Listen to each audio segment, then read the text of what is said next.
Alright guys, so the first thing that we need to go ahead and do is we are going to take a look at creating a bibliography. Okay? That is the very first thing that I'm going to go ahead and do.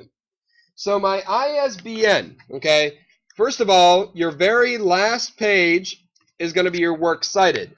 You need to make sure that it is centered, okay, and that we need to make sure that it's in the same font that we've been using. Raylyn.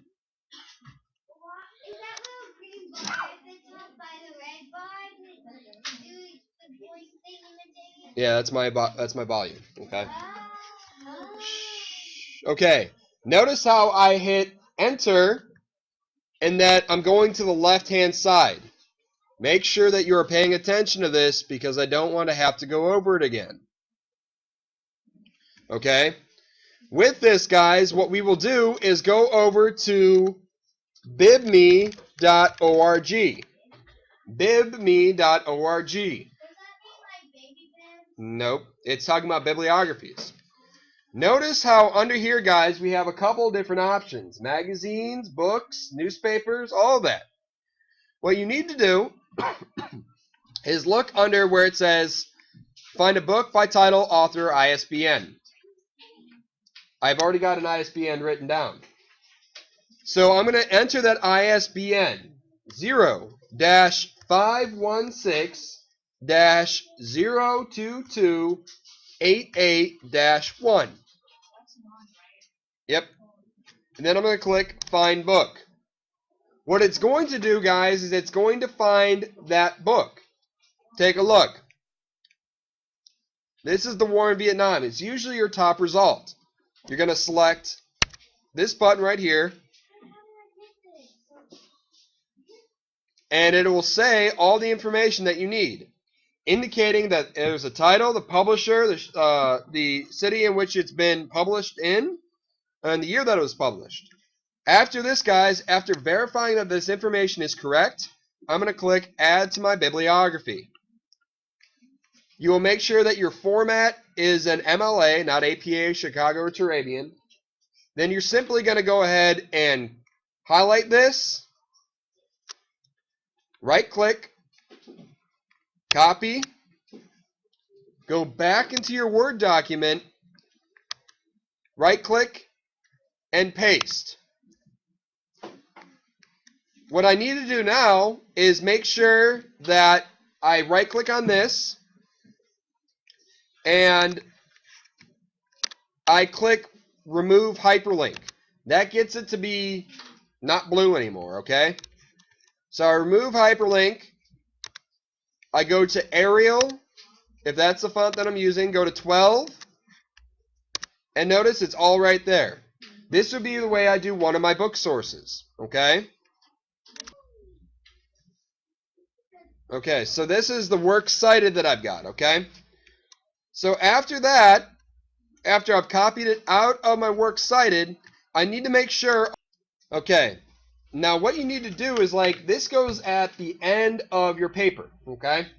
So at the top, you need to make sure to double click into the header, okay? So you'll double click into the header, you will hit the tab button, tab, only twice. You will enter your last name, and then you will go to Insert, or you don't even need to do that. You can just go to Page Number, Current Position, then Plain Number. I will then go ahead and select All, change the format again, and then I'll double-click Off. Okay? Notice how that says Heist 1. Watch what happens if I go to my second page. It automatically updates to say what? Okay? So it'll do that all the way through it. Okay? That's why it's super important to know how to do. When you're doing your works cited, guys, again, this is your last sheet on your final draft after you've done your revisions. Okay? So you want to make sure that you have it. Yes? Because I don't have anything else typed before it. But it will be your the last sheet on your paper. Yes?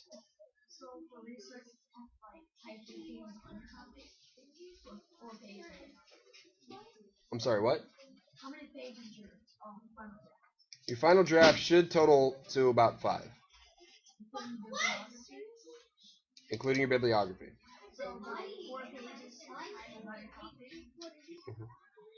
Okay, so we've talked about the bibliography. We've talked about putting the author's last name and the page number in the header. Okay?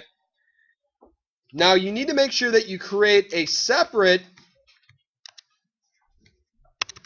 document for your title page.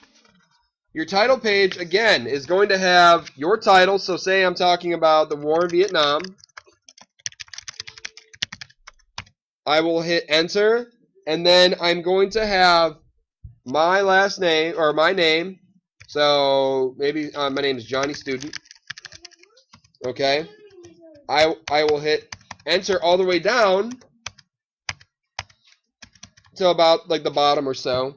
I will type in English 5, say which teacher it's for, and that it's spring 2014. I will highlight everything again, change that font over to Arial or Times New Roman, and notice, guys, when I zoom out, you see how it looks? Notice how up here, up in the upper right-hand corner, there's no header. That's what I want, okay?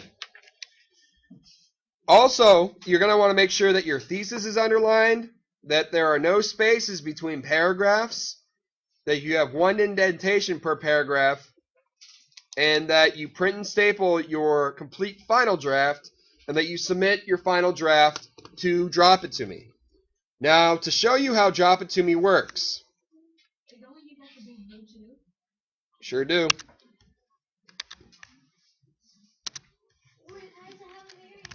Well, hold on to it for just 1 second so I can show you this.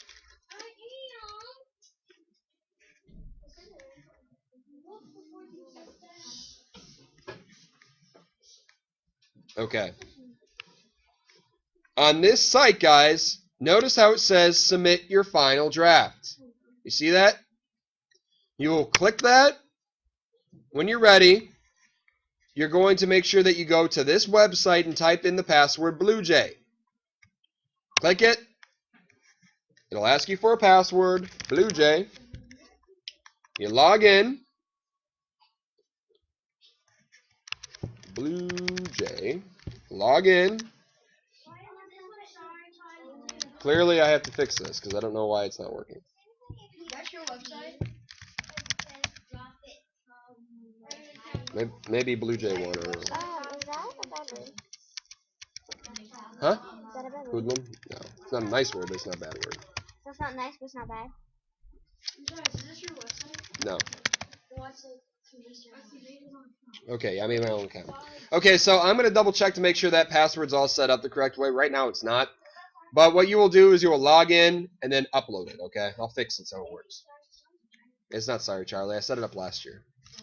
Okay, cool. So that's what you'll have to do. You'll also have to go ahead and print your title page, and you'll have to go ahead and print your